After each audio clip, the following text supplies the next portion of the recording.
Assalamualaikum warahmatullahi wabarakatuh. Waalaikumsalam warahmatullahi wabarakatuh. Kembali lagi bersama kita di channel Khas TV. Ini kami dari Santri Al-Qudwah Islamic Boarding School mengadakan sebuah program baru di mana para santri langsung dikumpulkan untuk mengulik nih, mengadakan podcast istilahnya, mengulik permasalahan ataupun problematika yang kita hadapi di kehidupan. Nah, alhamdulillahirobbilalamin, pada kesempatan kali ini kita berkumpul di sini dalam program Ngopi Pasti. Ngobrol perkara iman pasti seru. Ya. Eh, Alhamdulillah, sholat kita kepada junjungan besar Nabi Muhammad SAW. Pada kesempatan ini saya sebagai host program ini sendiri, bernama Faruk, dan Andi. ada di host kita bersama Andi. Mulia. Dan tidak kalah seru, kita kedatangan dua orang tamu yang sangat luar biasa.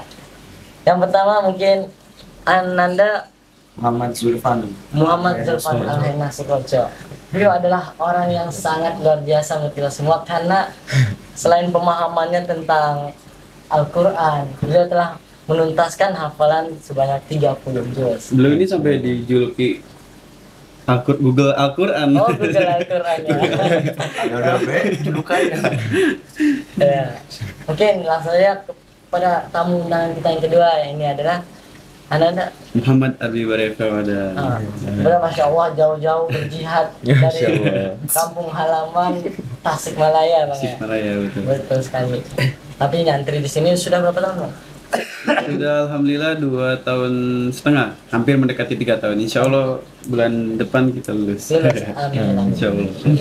Nah, pemirsa sekalian yang berbahagia, pada kesempatan ini kami ingin sedikit memperbincangkan nih, mengulik setiap persoalan yang kita hadapi khususnya di kehidupan ini.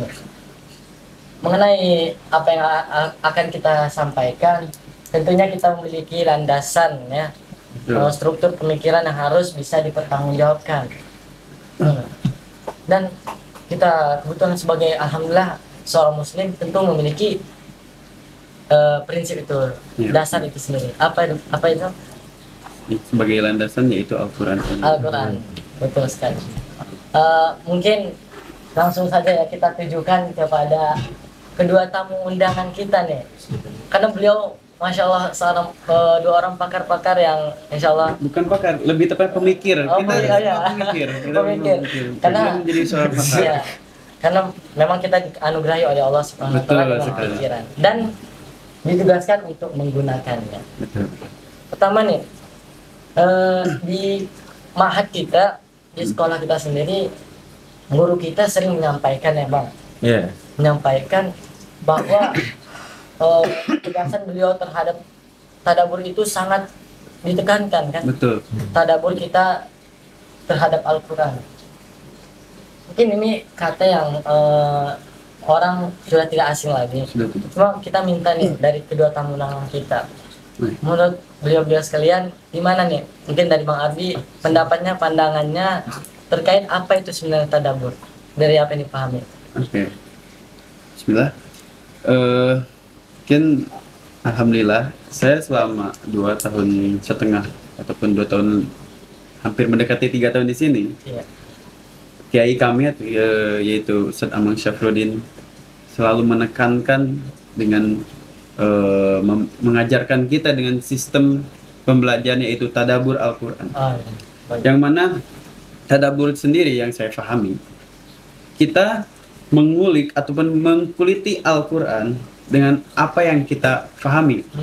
Banyak karena Al-Quran itu masih sifatnya general, masih secara menyeluruh, belum secara spesifik. Nah, oleh karena itu kita coba untuk mengulik, kita coba untuk menguliti apa yang maksudnya yang Allah sampaikan ini untuk berbagai macam problematika. Iya betul. Karena Al-Quran ini sebagai solusi dari segala permasalahan yang ada di dunia. Ya, betul. Semua mulai dari bangun tidur sampai tidur lagi, semuanya ada insya Allah. Udah Linnas. Dan Al-Quran ini adalah kebenaran yang bersifat faktual, bukan lagi bersifat persepsi. Iya betul. Insya Allah. Mungkin itu.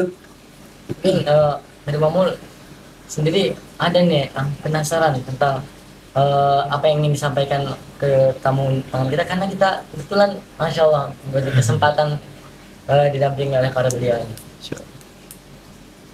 Berikan pertanyaan.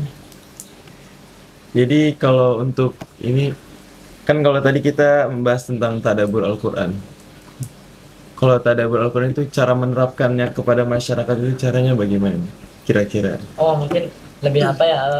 Bagaimana penerapannya? Implementasikan. Betul. Apakah di masyarakat itu telah diterapkan dengan baik tadabbur ini sendiri atau bagaimana? Kalau menurut saya sendiri, dari masyarakat itu masih kurang dalam memahami apa yang dinamakan dengan tadabbur. Soalnya kan seperti yang tadi disampaikan oleh Pak Arbi, tadabbur itu bisa dibilang artinya kan memahami. Iya betul. Kalau menurut saya itu kan tadabbur itu kan berasal dari katanya dabaro, belakang. Berarti artinya kita harus memahami segala sesuatu yang ada di balik ayat itu. Oh iya betul. Cuman kalau kita perhatikan ini ya, kalau misalnya dalam sholat itu kan seharusnya di dalam sholat itu kita juga harus membacanya itu secara tartil dan juga tadabbur. Jadi pelan-pelan menghayati gitu. Cuman kalau misalnya kita lihat ya di beberapa masjid-masjid itu kayak bahasanya bacanya cepat-cepat gitu, jadi kurang begitu menghayati dan juga masih kurang memahami apa yang ada di dalam Al-Quran itu sendiri. Oh bahkan ketika baca itu tidak tahu apa makna dari apa yang dibaca ya. Iya. Dan saya lihat itu sendiri sudah menjadi kulturnya di Indonesia mungkin ya. Karena banyak sekali video-video yang viral bahkan belakangan ini sekarang ini saat bulan Ramadan ini, bahkan imam tarawih itu ekstrim sekali sampai ada yang mencapai 8 detik lah. Masya Allah. Itu bacanya kayak gimana juga itu. Ya mungkin itu menjadi persoalan kita ya masyarakat. Tapi ini herannya juga kenapa ya orang-orang pada suka sama imam-imam yang cepet gitu ya? Karena emang ya dia mau orang Indonesia itu emang pengennya maunya selesai, apa serba instan. Betul. Pragmatis tuh gitu ya. Ya itu sendiri udah menjadi kebiasaan lah kita. Untuk tadabbur ini sendiri kan kita artinya mencari menguliti, memahami, bahkan sampai tingkatnya yaitu adalah sampai menghayati ayat-ayat Al-Quran yang Allah sampaikan kepada manusia. Nah, itu kan katanya tadi Al-Quran kan harus kita cari tahu nih apa peran-peran ayat ini terhadap permasalahan hidup kita. Karena kan setiap ayat yang kita tadabburi, kita maknai, kita pahami, itu pasti ada sangkut pautnya dengan permasalahan kita. Jadi mungkin bisa dikatakan kuncinya adalah riset. Ya betul kan? Nah, jadi kita alhamdulillah di Ma'had ini sendiri kita diajarkan untuk dibentuk kebiasaan meriset sesuatu. Mencari, ketika mendapati ini kita riset. Apa yang kita cocok logikan dengan ayat kan begitu? Korelasikan betul. Korelasikan. Apa sangkut pautnya dengan ayat ini. Karena Allah itu menurunkan ayatnya kepada manusia memang sebagai petunjuk. Tadi yang abang katakan terkait dengan riset sendiri, sedikit saya menambahkan, alhamdulillah di sini kita sudah ditanamkan bentuk riset sendiri. Jadi karena permasalahan terutama di negara kita, banyak sekali anak muda sampai orang-orang dewasa yang mudah sekali, contohnya saja dari segi informasi ya. Dari segi informasi ini banyak masyarakat yang mudah termakan penggiringan opini yang belum tentu kebenarannya itu. Termasuk berita-berita hoax. Betul. masih maraknya berita-berita hoax, bahkan menelan secara mentah-mentah. Contohnya saja kita di grup keluarga, ada saja orang yang men-share tanpa riset ini sendiri. Nah, Mencari tahu. mencari tahu. Cari tahu. Karena riset itu sangat penting untuk mencari kebenaran dalam suatu informasi, terutama di informasi. Nah, Padahal itu masih cakupannya cukup kecil ya, masih keluarga. kecil keluarga, belum masuk ke ranah di negara, masyarakat. Terutama kemarin kita baru saja menghadapi sebuah pemilu ya. Anak muda mudah sekali termanipulasi oleh media-media yang tidak bertanggung jawab gitu. Oh iya betul. Ada video-video yang mungkin beberapa durasinya yang emang cukup panjang, namun ternyata media memanipulasinya menjadi beberapa menit, dan bahkan yang dipotong itu yang ada yang buruk-buruknya saja. Jadi dia belum tahu itu apa yang sebetulnya terjadi. Ya, mungkin seperti dikatakan Bang Zulfan tadi, kebiasaan kita nih suka sesuatu yang instan. Yang gitu. instan Iya, itu yang instan. malas untuk mencari tahu yang sesuatu yang benar. Dan sedikit tadi tentang tadabur dan riset ini, alhamdulillah mungkin selain kita mentadaburi, memahami, kita juga diperintahkan untuk mengimplementasikan, Iya betul. untuk menerapkan sendiri. Dan ini sudah mulai dalam riset ini, kita sudah mulai masuk ke Tahapan itu. tahap implementasi itu. Karena sebelum mengimplementasikan, apa hadisnya, ketika kita ingin beramal itu harus disandingkan dengan ilmu kan? Gitu. Iya. Apa hadisnya mau itu lafaznya? Amal harus disandingkan dengan ilmu. Wah, itu Lupa ya. Iya. Ya ilmu, pokoknya hadis hadis itu mengatakan kalau kita beramal itu harus disandingkan dengan ilmu. Betul. Ilmu itu sendiri didapat dari apa? Dari belajar. belajar, Belajar, riset, riset. mencari tahu gitu. Betul. Dan ketika kita telah mencari tahu, nah, barulah masuk pada tahapan berikutnya, yaitu penerapan pada kehidupan. Cuman masalahnya ya cuma satu. Kenapa? Orang Indonesia itu emang jangan Indonesia dulu dah. Apa Semua misalnya manusia santri sini apa Santri di kalau sini. misalnya disuruh mencari tahu aja kayak agak susah, agak males lah. Ya, betul. Jangan kan untuk menerapkan, mencari tahu saja Mencari ya. tahu, mencari tahu kebenaran. Kurang rasanya. Kurang dalam hal itu, keinginan untuk mencari sesuatu, padahal itu yang sangat kita butuhkan. Mungkin tadi kembali ke tadabur, saya masih mengulik-ngulik nih persoalan tentang tadabur sendiri, boleh ya? Tadi tadabur sendiri. Alhamdulillah, ketika Ustadz Amang sendiri, kiai kami mengajarkan tadabur, kita itu awalnya saya sendiri itu merasa bingung. Saya punya cita-cita, Iya. tapi kok apa yang diajarkan di sini tuh hanya Al-Quran? Itu kan menjadi pertanyaan. Iya. Setelah itu saya mendapatkan sebuah jawaban bahwa apa yang saya cita-citakan itu jawabannya ada di Al-Quran. Jadi apapun bidang kita, begitu istilahnya. Betul. Apapun bidang kita, apa yang ingin kita tuju, asalkan kebaikan, itu pasti solusinya, petunjuk untuk meraihnya itu ada di Al-Quran. Makanya setiap pagi kita diajarkan, dibiasakan untuk bertadabur, Tadabur Al-Quran segala macam. bertadabur Al-Quran, bahkan ditekankan untuk merisetnya, menghubungkannya kepada alam sekitar. Iya. Bukan hanya persoalan agama Al-Quran ini kan. Ternyata karena agama ini sebagai risalah yang Allah turunkan untuk kita untuk mengatur sistem kehidupan. Betul. Ini bukan hanya terbatas di lingkup-lingkup agama. Orang mengatakan, kenapa bobo agama? Iya. Kan ada Iya. katakan, Ada orang yang memisahkan antara agama dan negara itu sendiri. Itu yang sangat sekali membahayakan. padahal agama itu adalah ya kita hidup dengan agama. Rahmatan lil alamin justru. Sekularisme. Muncul sekularisme itu antara memisahkan antara agama dan negara, itu yang membahayakan. Karena sebetulnya agama sendiri ataupun agama sendiri itu dia memiliki sebuah aturan yang bisa mengatur manusia. Itu pentingnya sebuah agama. Karena dalam Pancasila sendiri, yang pertama ketuhanan yang Maha Esa dan lain sebagainya. Kita bahas yang satu dulu, ketuhanan yang Maha Esa. Ada orang ateis yang mengatakan saya nasionalis, Oh, gitu. padahal dia ateis. dia tidak Pancasilais kalau tidak berketuhanan yang Maha Esa. Padahal Betul. ideologi kita bernegara adalah Nah, itu dia Pancasila. Pancasila. Tidak Pancasilais. untungnya para founding father kita kan alhamdulillah mencantumkan poin utama dalam Pancasila itu apa?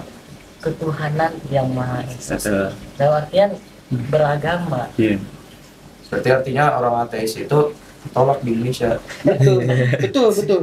Orang ateis itu sebenarnya orang yang tidak beragama, orang yang tidak bertuhan. Itu bukan orang yang nasionalis, bukan tidak pantas hidup di negara. Tapi mengaku-ngaku gitu. Iya, betul. Dalam persepsinya sendiri saya adalah orang apa ya? Orang yang nasionalis, Mm-mm. anak pandai berpolitik dan lain hal sebagainya. Padahal di sini tidak bertuhan dan tidak beragama kan. Artinya dia sudah kehilangan satu pondasi lah ibaratnya. Nah, satu pondasi yang satu ini itu yang paling fundamental, yang paling mendasar. Karena istilah ketuhanan itu, Tuhan itu yang mengatur segala-galanya. Di bawah peraturan negara sendiri ada peraturan Allah ataupun ada peraturan Tuhan yang kita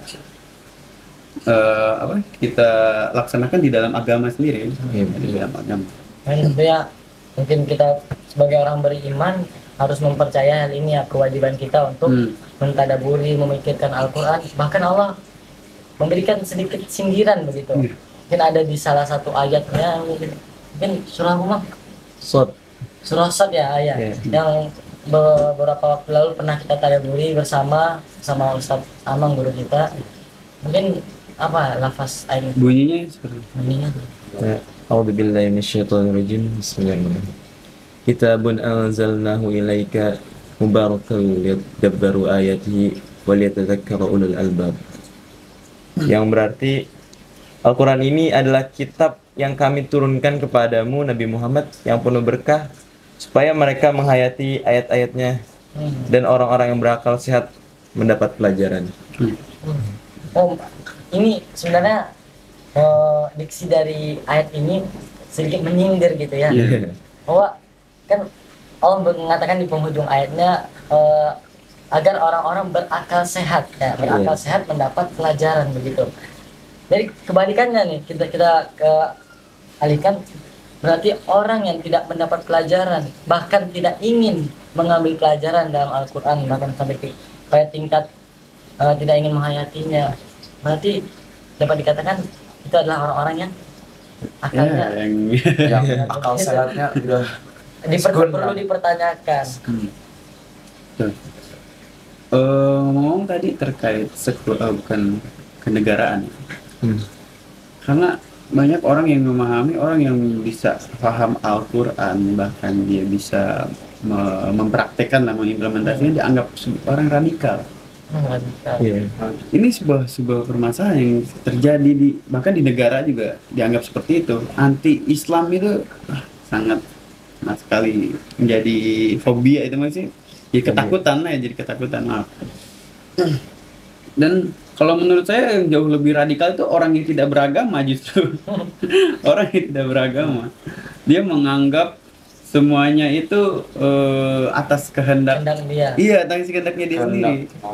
Lantas yang membuat misalnya contohnya saya kemarin tuh kita berdiskusi bersama Dr. Hadia Warman. Saya bertanya, bisa nggak sih Al-Quran itu dikaitkan dengan apa namanya kondisi tubuh kita? Kondisi tubuh kita. Jawabannya simpel. Maksudnya bukan Al-Quran, Allah dengan kenapa? Gimana ya? Maksudnya saya bertanya tentang manusia lah, manusia. Itu bisa dikaitkan dengan hal-hal biologis lah ya, tentang kondisi tubuh. Pak Hadi sendiri mengatakan, Dr. Hadi, di dalam sel-sel otak kita sangat begitu rumit sekali, banyak saraf yang sel saraf berapa sampai miliaran ya? Iya, sangat banyak kalau sel.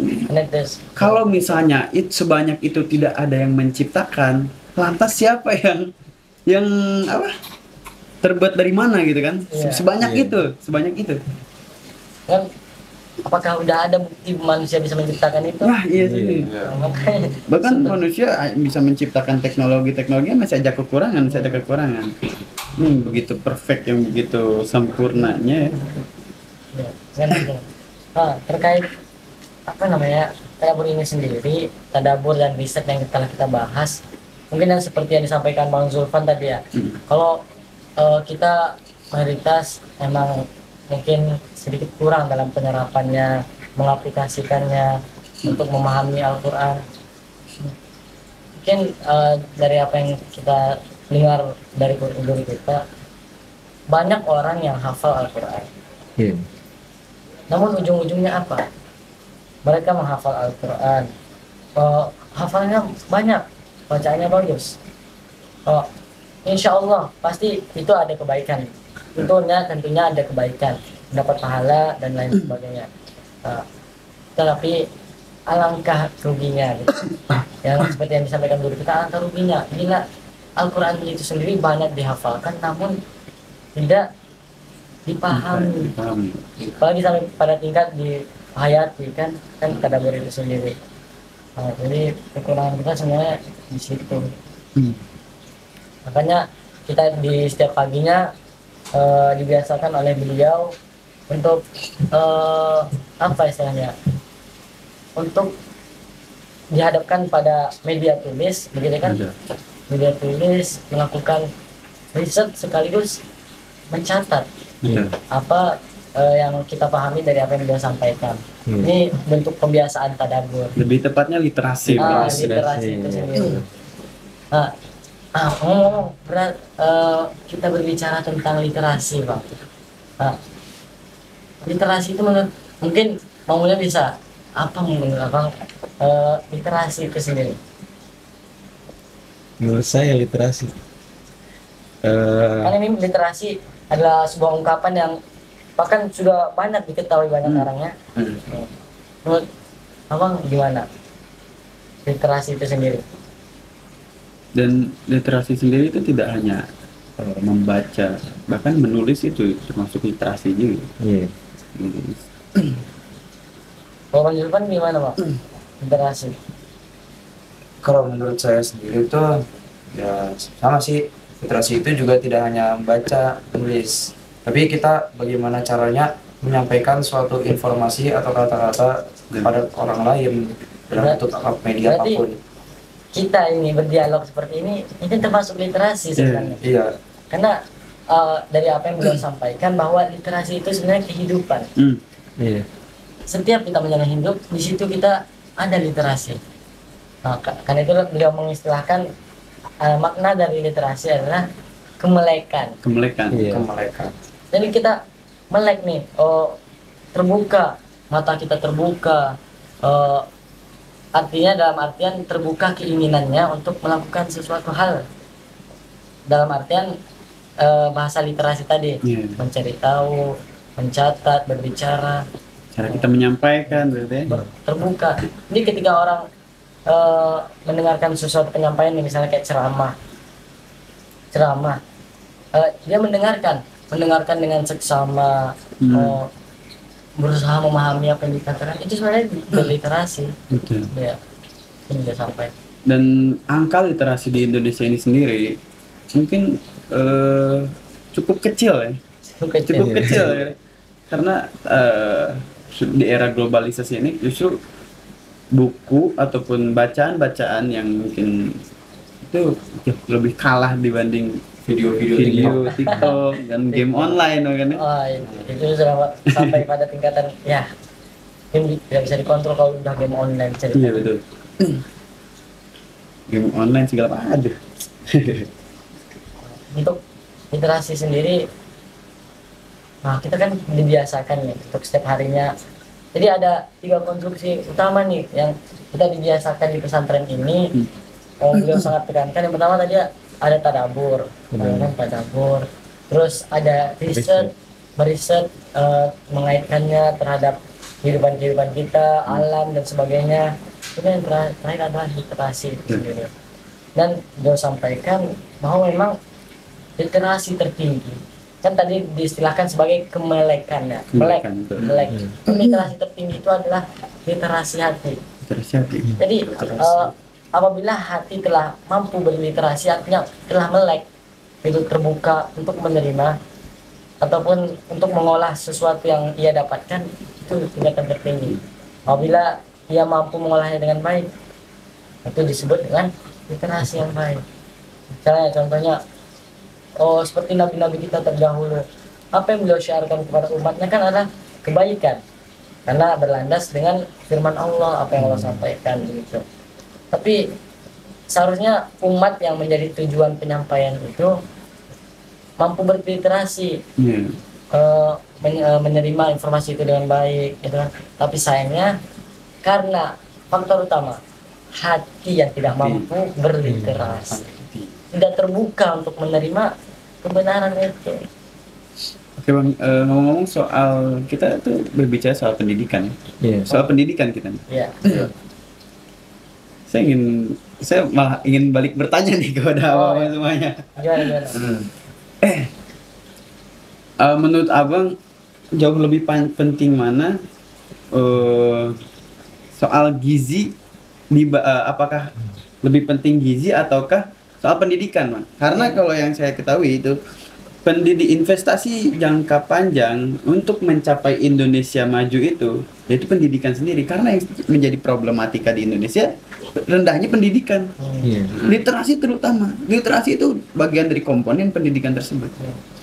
Cara kita pendidikan. Gimana Mungkin, menurut? ada apa nih sampai mengulik-ulik bahasan gizi?